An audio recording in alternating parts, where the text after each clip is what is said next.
and he is always great to talk to. And we're going to go from one damn good guest to another. We are joined with the man himself, David Hundeyin. Did I get that right?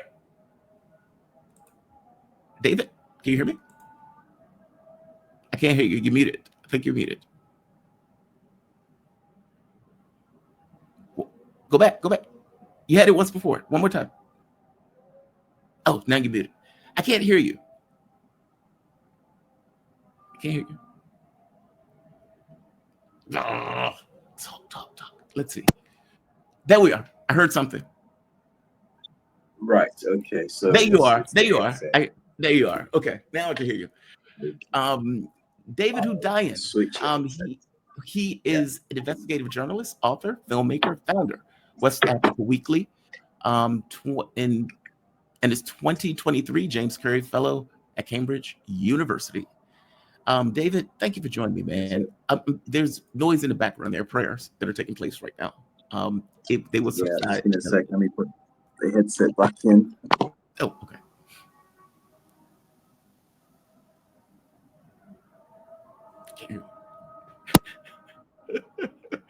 I'm sorry. Headsets, so It's okay. It's okay. I can hear you just fine. We're just gonna have to take it like this. So Yeah, no, you're perfectly fine, man. Thank you for joining me, man. Really, I always appreciate the last conversations. The audience loved you, and you gave probably one of the best breakdowns of Sudan I think I've ever heard. And you've explained it in a way that made sense more than any channel that I've come across, anything that I read. So you are awesome. I think I want to start. You brought up Nigeria and the fuel tax that is going to take place in Nigeria. I do want to move to that. I want to go to the Sahel states first. I am super.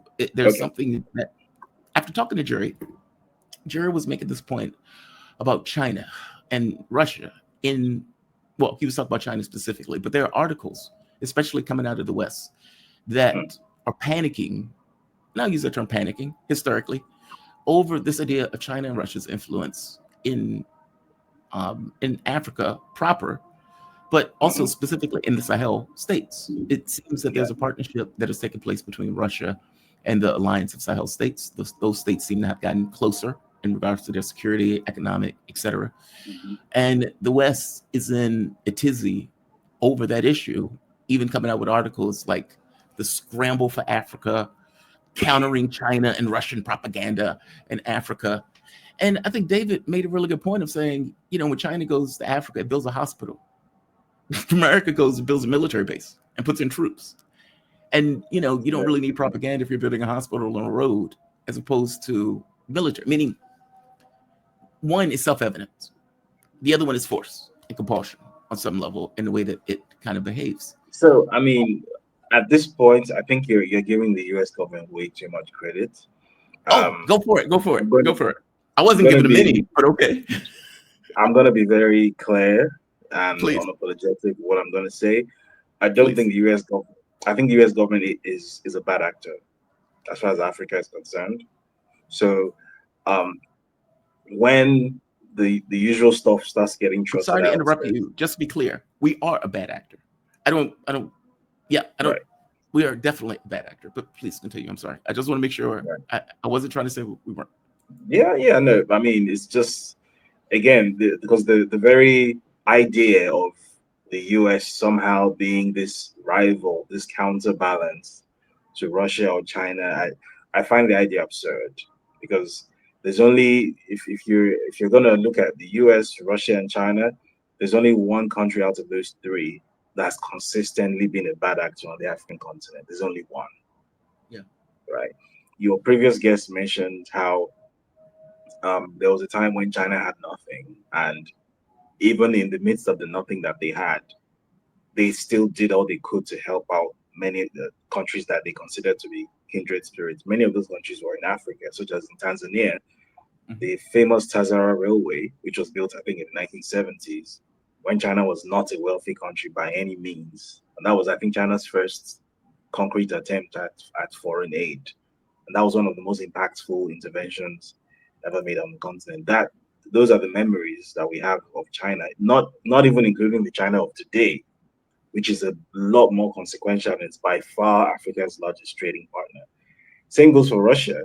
or in its previous iteration as the Soviet Union, many of the liberation struggles that existed across the continent wouldn't have been successful if it weren't for the intervention of the Soviet Union. Well, I don't want to use that. I mean, they didn't intervene, but if it weren't for the help, the material support provided by the Soviet Union, many of those struggles wouldn't have been successful, including the ones that everyone sort of claims to have supported now, such as the South African struggle, which was once an armed struggle, which people conveniently, you know, don't like to remember. So in amidst all of that, there was only one country which was consistently on the wrong side of every issue, consistently on the wrong side of history on every single issue. And that country was the US. And the US is still on the wrong side of history on every major issue till now. Right. So it's not a you don't need to be a genius to work out why the Sahelian states would want to shift geopolitically away from anything US or US related and move toward Russia or China. Because if you accept that there is no such thing as non-alignment in a world that is very, very polarized, and non-alignment is basically a way to get yourself killed without much effort, and you have to align one way or the other, then when you examine, it doesn't take 10 minutes to figure out on what side you're going to pitch your tent on. Because again, there's a player that has always had your back. There's a player who gave you support when you needed it to gain your independence, and then there's another player that supported apartheid, so like was on the wrong side of every single issue for decades, Yep. and is still on the wrong side of several issues even now. So why would you want to pitch your tent with that player? That player comes to Africa, and as you said jokingly, but it's actually not a funny thing because it's a very real phenomenon. That actor comes to Africa, and its only objective when it comes to Africa is to secure things that exist under the feet of Africans. Yes. African people are not a priority in any way to this actor. This actor sees the value of Africa as the things that are buried in Africa's soils. That's it. So I am basically just an organic inconvenience to this actor, right? I'm like this huge, annoying, human-sized traffic cone in between the resources that actually matter and these people, right? And you know, the fewer of me, or the less obstructive I make myself to the objective of extracting that thing from Africa's soils, the better. So when that is the geopolitical objective that that actor has, why on earth would I feel drawn to that actor? So, if you had asked me, if you had this conversation a year ago, maybe at that point I was still getting used to this idea of being labeled, oh, Russian, this or that. But now I've had that thing thrown at me so many times. I don't even view it as a slur anymore. It's a badge I wear with pride. Yeah. That okay, you want to call me a Russian operative? That's fine. Because if you were to compare on the balance between being a Russian operative and being an American operative, which would I rather be? I would much rather be a Russian one.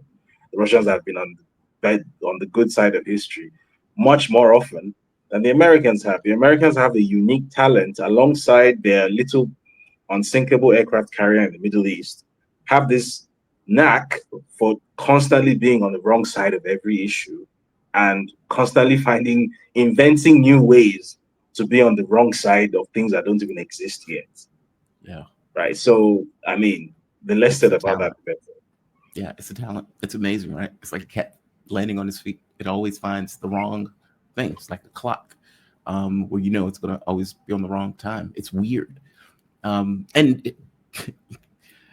non-alignment is the best way to get yourself killed without effort. that is so true. Like that is beyond true. And I wasn't joking when I said build a military base. It's what they do, right? They would go into a country, they would build a military base, and they would use that base in order to protect the resources that they care about.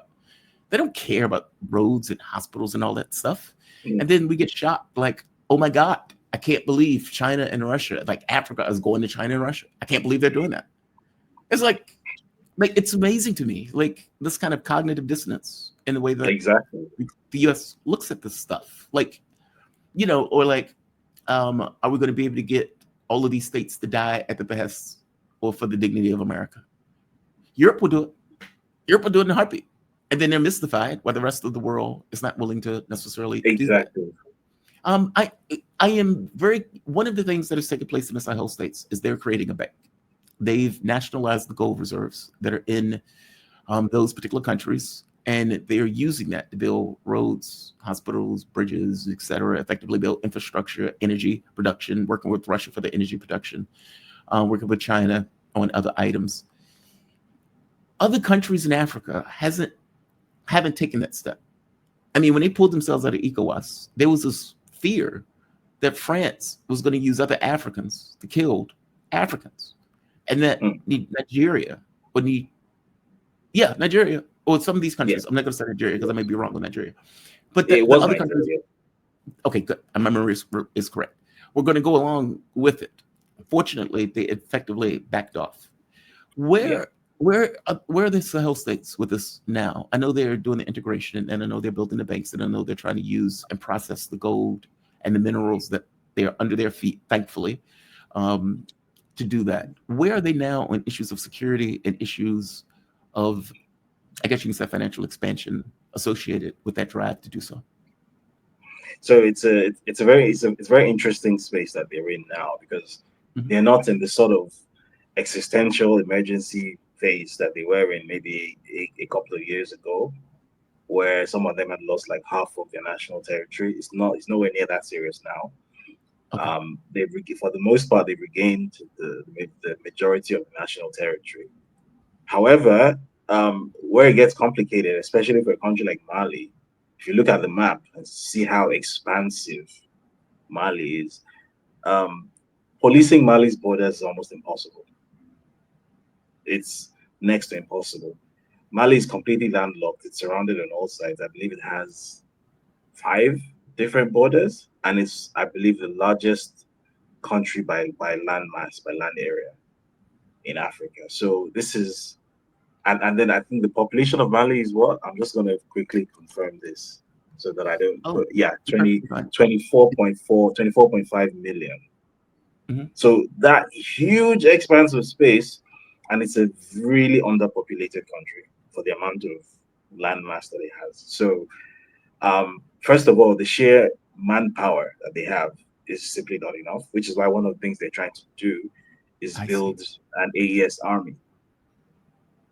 Right? They're trying to aggregate human resources across the three countries because they're simply underpopulated. I think that's something again that isn't mentioned enough, or that's a That's a story that challenge. isn't told enough. These three Yeah, countries are horrendously underpopulated relative to their resource base, relative to their size, relative to their arable land, very underpopulated. To put that in perspective, Niger, which is just like to the north of Nigeria, Nigeria has what, 215 million people. it's huge. Niger, which shares a border with Nigeria, which is geographically bigger than Nigeria, is 1.25 times the landmass of Nigeria. Nigeria has 27 million people. Really? Yeah. Whoa. So So those are yeah, effectively part of, empty countries. I mean, yes, yes, yeah, yes, exactly. Pretty much. So securing their borders is a very big headache because when you have these entities whose job it is to infiltrate and to cause mayhem, they're not necessarily trying to hold territory and take over the country in the conventional way that they were trying to do before. That's no longer a feasible thing for them. But what is a lot more feasible for them now is carrying out guerrilla attacks, and that's a whole different ballgame. I mean, you're American, so you know a thing or two about guerrilla warfare because, I mean, the Iraq War. I mean, you would have heard a few things about that. It's a completely Syria, different what? Syria. We paid Yeah, for exactly, jihadists to do those exactly, attacks. exactly. Yeah. It's a completely different kettle of fish to fighting a conventional war, and basically, a guerrilla war can basically go on forever. Basically, it's very, very difficult because they just do these smash and grab attacks, hit and run. There's no place to place them at. There's no base. Many of them have bases outside of the AES, so they cross into the border from Algeria or from Mauritania, carry out some havoc in Burkina Faso or in Mali, and then they cross back, and that happens regularly. So in one sense, the militaries of the AES have it under control in the sense that the major cities are safe now. But the extremities, especially, are still very much contested territory because there simply isn't enough manpower. It's just as simple as that. So I think that's one of the problems that time is going to solve because as they get their acts together, one of the inevitable effects of getting your act together as a country and as a supranational union is that your population will start to spike. It's just Mhm. it's a geographical phenomenon when economic situations improve, They grow. you know, in Yeah. impoverished populations, the population goes up. So that's what's going to happen. I think that's a problem time will solve. As far as the economics of everything goes, the construction projects and all of that, I think Burkina Faso is definitely ahead of the other two. But I don't necessarily think that's because Burkina Faso is um, much more competent than the other two. I think Burkina Faso is a bit fortunate. First of all, it's a lot smaller in terms of land mass. Mhm. Its population is a lot more. Hang on, let me just confirm. If I recall correctly, it has a similar population. Yeah, 23 million people. But the land mass of Burkina Faso is like a fifth of Mali. So Oh, much smaller. the yeah, population is about the same, but land mass is a lot smaller. And in Burkina Faso is also a lot wetter. Bear in mind these are Sahelian countries, so they have a reputation for being a bit dry and arid. Burkina Faso is very wet compared to the other two. It's a unique feature of its geography. So it's Sahelian as well, but it's also very wet. So it has much more opportunity for cultivated agriculture and all of that. So Mhm. they are doing pretty well. The Faso Mabel project, which you might have heard about, which is this nationwide presidential initiative where the people themselves are basically given the tools to build their own infrastructure, especially Right. roads. So that is going ahead, full steam ahead. I've heard this has not been confirmed uh, officially. I've heard that there is plans in place to announce financing mechanism for the proposed Trans AES railway, because I mean, Really? yeah, that's basic. That's a foundational project really for that economic convergence to happen. There needs to be a railway traversing the three countries. Yes. So, however, that's going to be a very expensive proposition. But I've heard that there may be something in the works. Probably before the end of this year, we're going to hear something about that. So fingers crossed on that. Oh, that would be Um, amazing. yeah, the road construction in and of itself, like Burkina Faso is streets ahead of the other two, and I think that's simply because um, I think Mali was already significantly more infrastructurally developed than Mhm. Burkina Faso, especially the capital. Burkina Faso was, for the longest time, basically maintained as, for lack of a better term, a very big mining camp. That's how it was maintained for the longest time. So um, they are basically building a country's infrastructure stock from scratch. Which gives them the opportunity to do things that the other two cannot do. But also, it's a bit sad because they're getting some things now. They're getting some things done now that were done in like Ghana or in Nigeria like 5 or 6 decades ago. Yeah.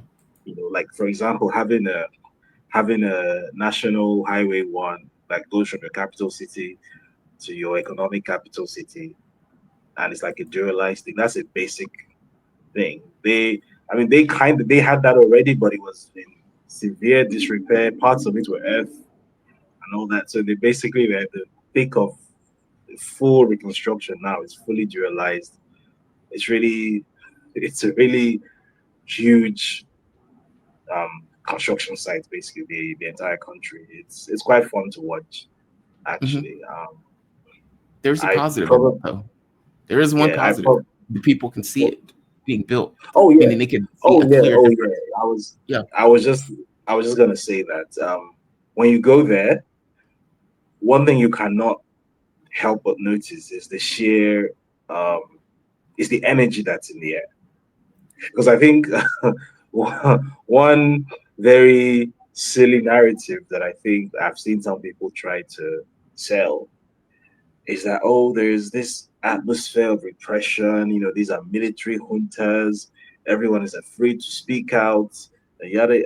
But I've been That's to these places. There is, especially Burkina Faso, it's a place where the people on the streets who have nothing to do with the government, have nothing to do with the military or the VDPs or anything, just regular guy riding a bike down the street will not hear a bad word said about his government because he actually genuinely believes in the mission that his government is embarked on. That's not something I've seen before, probably anywhere else in Africa. It's quite a new experience for me because I mean I've been used to the type of Africa I've been used to is one where everyone is almost like a cynic. So even the places that are not so bad, everyone just has this like studied, it's not genuine cynicism, but it's like there's this layer of cynicism, like to protect themselves, right? And you go Mhm. to the AES and you don't see that. People genuinely buy into what their government is trying to do. That's an amazing thing to see. I was watching a video earlier today. There's a city called Bobo Dioulasso. It's the second city of Burkina Faso, Mhm. and their Faso Mebo um, project is on. They've got several Faso Mebo projects going on, and there's apparently there was a big market where the people who run the market women decided on their own volition, without being prompted, that for a whole day they're not gonna show up to work, and everyone is gonna go to the construction site, and everyone is gonna like they did that. Then apparently the taxi rank next door to them, also without being prompted, they showed up and realized that the market ladies didn't come to work because they went to. So they also parked their cars and went to the construction site. Like it's amazing to watch because like Yeah. from a Nigerian, I'm Nigerian. Like I don't think I've ever seen that kind of thing in Nigeria before, and I don't think I will ever see that kind of thing in Nigeria because that idea of being so tapped in and so connected to what your government is doing that you feel like you're a part of it. That's an amazing thing It's to watch. I exciting. really love it for them. Yeah, it's exciting. I don't blame them. I mean, you function under a political system that for so long wasn't representing your interests, and Yeah. make it even worse, you believe it was representing foreign interests, and you get somebody to take over who you actually believe cares about the integrity of the country, and on top of it, you can see them doing stuff in order to build that country. That's a heady feeling. It's like we're building Yeah. something new. We're making something that's Making ours. history. Yeah. Oh man, that's a hell of a feeling. I can imagine. I'm curious of something else. Who's paying these terrorists to do this? I mean, like That's it's expensive to have guns and bullets and transportation to do hit and run attacks and gear and all of this other stuff. Who's paying for this? that is a very interesting question. There was a story that we covered on West Africa Weekly, I think, yes, 2 days ago, and Yeah. it was a terror attack in Mali by an Al Qaeda linked group called JNIM, Jamaatul Nasser Islam. It's an Arabic name. So basically, there's a road that's under construction between Bamako, the capital of Mali, and a city called Kayes, which is on the border with. There's like a tri border, so Senegal, Mauritania, Mali. So like there's Okay. a road highway that cuts across the Mali from Bamako to Kayes, which, as you can imagine, is an economically important road. It's basically a road that connects the economies of three countries. And there's a terror attack on the construction site because this road is being fully reconstructed. And the terrorists, as far as I can tell, didn't kill anyone. There are no confirmed reports of any casualties. However, their That's good. target was to burn down all the construction equipment. I wonder And why I they thought, would want to do that. yeah, Well, I thought, isn't that's that so interesting? weird. Because there's actually a video of this, right? They literally, Uh-huh. like, there's someone, like, these terrorists have just left. All the excavators and whatnot, the JCB equipment, they're all on fire. Someone's taking a picture and he's comments, he's making comments on it, and it's like, so these people came, terrorists who are trying to set up an Islamic caliphate, and they're so big and bad, and they didn't actually kill anyone. They sort of shot their guns, scared everyone away, and then they sabotaged the construction equipment. Why is it such a core objective of an Islamic terrorist? First of all, why is there an Islamic terrorist in a country that is 90% Muslim? Question. Yeah. Yeah. Secondly, I mean, because I mean, are you trying to Islamize people who are already Muslim? That Right. doesn't make sense to me. Right. Right. You know. Secondly, you go to carry out your terror attack, and this is not the first, second, third, fourth, fifth time this is happening. It's a consistent pattern. They target construction equipment. So basically, the idea is anything that is going to make this place less poor, anything that is going to build wealth. If you build a road, you're aiding trade, which obviously is Yes, going you to are. build wealth. Anything that is going to aid that, we're going to sabotage it, we're going to destroy it, we're going to burn it down. Why is that a key objective of a caliphate seeking Islamic terrorist? What is the goal here? You know, I was having a conversation with a guy called Musa Diakite. He's a friend of mine Mhm. from Mali, right? So I should also specify he doesn't, even though he's sort of like a public official, he wasn't speaking officially on record, like In a on behalf public of the Mali capacity. government. Right. So I'm sort of quoting him, but not quoting him at the same No, time. I understand. And Yeah. he mentioned that under the I forget the name of the president. I believe this was sometime in 2014, 2015, a former president of Mali, that in the northern part of Mali, which historically is like one of the less um, serviced parts of the country, is one of the more underserved parts of the country. The Yep. government invested over $1 billion in social infrastructure, roads, bridges, clinics, schools. And what used to happen is, as soon as they would commission this thing, like a school or a bridge or something, these terrorists or militants, whoever they are, they would come and they blow it up, like literally immediately after. So the question then is this Islamic terrorism that has the political goal of trying to set up an Islamic caliphate or whatnot? Is that what this is? Or is this economic terrorism, which is a completely different proposition entirely? You know, I'll just That's a mention good something question. else, just for the sake of, I mean, I'm not going to say that this is what it is, and the audience has to agree with me. But I'm just going to mention something and let the audience make up their own mind. So in 1958, when Guinea voted for, well, gained its independence from France, Mhm. um, there was a, what's the word I'm looking for?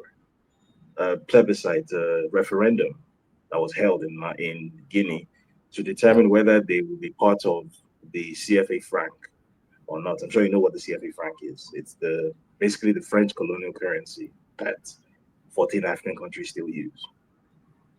Still use So, it. To this day, they still use it. oh yeah, yeah. It's so essentially it's which is why I said francophone countries in Africa are not functionally sovereign yet, because they don't have their own central bank. Um, their central bank is the Banque de France. The Banque de France issues their currency for them. Oh, Yeah, I didn't yeah. know that. I'm surprised you didn't know this. Every year, um, whenever they want to like uh, plan a budget for the next year or something, the budget goes to the Banque de France and the Ministry of Finance in Paris. So, Why do like for example, I'm like, sorry, why do they accept that? I mean, that's outrageous. I mean, that's an issue of sovereignty. They don't have yeah, sovereign. They're not exactly. sovereign of their own currency. Which is why the AES has to exist. because it has to show the other francophone countries that it's possible to break out of this. And even the AES hasn't broken out fully because they've not created their own central bank yet. So they technically still use CFA francs. It's just that they've broken away from direct French control, so they don't interface with the Banque de France directly anymore. But they still use CFA francs in Burkina Faso, in Mali, in Niger. Yeah, they still do. On the streets, you still buy stuff with CFA francs, Wow. right? So yeah, it's a really terrible system. So like you have no fiscal sovereignty whatsoever. So as a president of Ghana or Nigeria, you can go to the bond market, you can raise debts, you can take out a loan if you want to build infrastructure, that kind of thing. In those French-speaking countries, you cannot do that. You have to get permission from the Banque de France in Paris before you can um so basically what happens is that the Banque de France, they claim that they're doing these African countries a favor because Of course they are. the currency is guaranteed by France. So on paper, the benefit you get you get from that is that the currency by African standards is very stable. It doesn't have those huge fluctuations. The value doesn't go up and down. It stays relatively stable over a long period of time. However, in exchange for that stability, what happens is that you are required by law to deposit half of your what's the word I'm looking for now? Your Deposit. currency reserves with the Banque de France. So essentially, the economies of 14 African countries are basically subsidizing France. That's pretty much what is happening. Okay. So all your Wow. exports, all your foreign currency earnings, you have to deposit half of them with the Banque de France. And Yeah. if France gets pissed off and they decide to either not give loans to keep Yeah, the they deposits. can they can they can nuke your economy like at any time, basically. So Okay. yeah, going back to what I was saying about Sekou Toure and Guinea. So the leader of Guinea at the time was a guy called Sekou Toure, and um, after this referendum, which obviously indicated that the people did not want to be part of the CFA franc, he took the decision Mhm. to not be a part of CFA franc. So when the French colonial government was leaving Guinea, you can look this up. This thing it's called Operation Persil. I believe you. So I saw what they did to Haiti, so I believe yeah, whatever you're Operation about Persil. to tell me. They they did this thing called la divorce sans alimentaire. That means divorce without alimony. What that means is, as they left Guinea, they sabotaged everything that was left behind. They burned typewriters. They poured salt on farmland. They salted farmland. They sabotaged tractors. They there was there's a famous quote. I believe it was from Sekou Touré himself that when the French left, there wasn't um, there wasn't a functioning clinic in Guinea or something like that. They They made destroyed sure that everything. they destroyed it. They left like proper scorched earth tactics. They left everything completely unusable behind them. They poisoned wells. They did all sorts of really underhanded, really, really, really nasty stuff. So the reason I'm bringing that up is that the French, in particular, have a history of doing some of the most underhanded, some of the nastiest stuff you've ever come across. So if I'm asking the question that why is it that these terrorists seem to have a specific affinity for attacking road construction equipment, which is trying to make the region aggregate wealth for itself, then I think it doesn't take a genius to work out where the They're being paid. finger of guilt is pointing. I'll also mention this. I wish I had the link now, or I'll send it to you after this. I believe this was in 2023, shortly after the coup in Niger. This was on a French TV channel. I believe it was France 24, if I'm not mistaken. Um, a guy from the DGSC, that's basically the French CIA, was being interviewed, like on national TV in France, and he said something like, this is almost like a direct quote. I have this in my Twitter bookmarks actually, so I'll go look for it afterwards. I'll send it to you. And he said on TV, I think his name was Vincent Crozier. Yeah, that's how clearly I remember this. He said that now that French diplomats have left Niamey, have left Niger, and that all their people have been pulled out, that now they have the opportunity to go carry out destabilization activities. Yep. Like he said this, like this is not. He didn't imply it. He didn't infer it. He said it wholeheartedly. He didn't even hide So it. this is, He yeah, didn't even this hide is it on France. TV. This is francing. This is what they do. That is outrageous. I get it. I mean, it's what America would do, frankly. So I'm not shocked France would do it. Effectively, all right, they forced this out. So now let's make sure they don't prosper. We can't have them Yeah, prosper. We can't have other nations see that this can yeah, be a successful enterprise. exactly. That is outrageous. That is outrageous. What time is it? We have a little bit of time. Let's hit Nigeria also. Mm. You sent me topics and you pointed out, and I'll just read it. It says, under the IMF and World Bank instructions, Nigeria, which generates barely 4,000 megawatts of electricity for 200 million people, has introduced a fossil fuel tax as part of economically absurd, mathematical impossible green energy transition. Now, this is the stupid stuff that Germany does, right? Where Europe would say, we are going to stop using cheap Russian energy and we're going to implement a green energy initiative. And then with, energy costs like double or triple, they're shocked by the whole thing. I don't understand why our ideological perspective didn't bring real world results. And now they're doing this to Nigeria, effectively saying, hey, we understand that your fuel cost is already high, but we need you to now increase the costs for regular people. For what? So those regular people will stop using as much fuel? Is that their expectation? So this is classic economic hitman. This is a classic example of being of experiencing an economic hitman, because right now Nigeria is going through an economic hit job.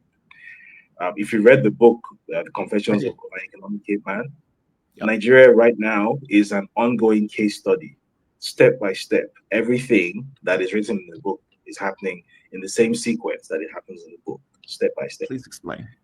So, as I'm sure you all know, the current president of Nigeria, who has all kinds of question marks about his background, um, was, to all intents and purposes, outed last year as an active CIA asset, to all intents and purposes.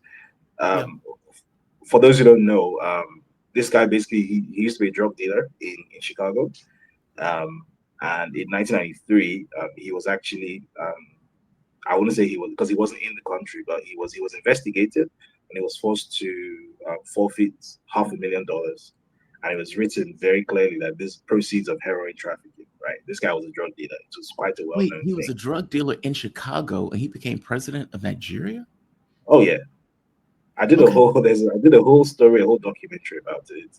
It's kind of it's partly what got me into trouble with the Nigerian government. It's partly why they want Yep. my head, because all of this was supposed to remain under the Secret. covers, but me being me.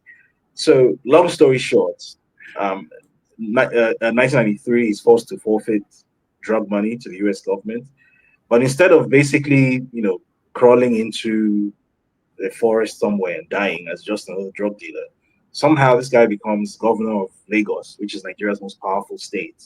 Like 6 years later, in '99, and then if you're looking through the WikiLeaks files, you realize that this guy's name comes up like thousands of times. And when you look through the cables, he's just constantly talking to the US ambassador. Constantly yap yap yap yap yap yap yap. Constant, like a lot. And it doesn't take a genius to work out that this guy was basically groomed as a political asset in Nigeria working for the US government. Wow. Right. It doesn't even like it you can from the cables, you can even figure out who his handler was. A guy called Brian Brown, who used to be, I think, the deputy ambassador in Nigeria. He was also a CIA agent, obviously. All of this was, so it wasn't even particularly secret, because it was, no one expects Nigerians to even understand subsidies, so they don't really make that much of an effort to hide in this part of the world. So, long story short, he's a the U.S. government has basically made him their project for the past 30 years for Nigeria, and finally became president in 2023. And now that he's president, this is not the first time Nigeria is having what you would call a puppet president. It's not the first time, but this is the most extreme example of a puppet administration that Nigeria has ever had in its entire history. Because typically, what tends to happen with a puppet is that they do a good 60 to 80% of everything you tell them to do. This guy has done like 100, including the most asinine stuff that no other Nigerian president has dared to do. One of the most, I think, egregious examples is there's been a very long-standing fuel subsidy in Nigeria. The reason being that fuel on the international market, obviously, the prices vary very widely, and Nigeria is a country where the minimum wage is 70,000 naira a month. So 70,000 naira is roughly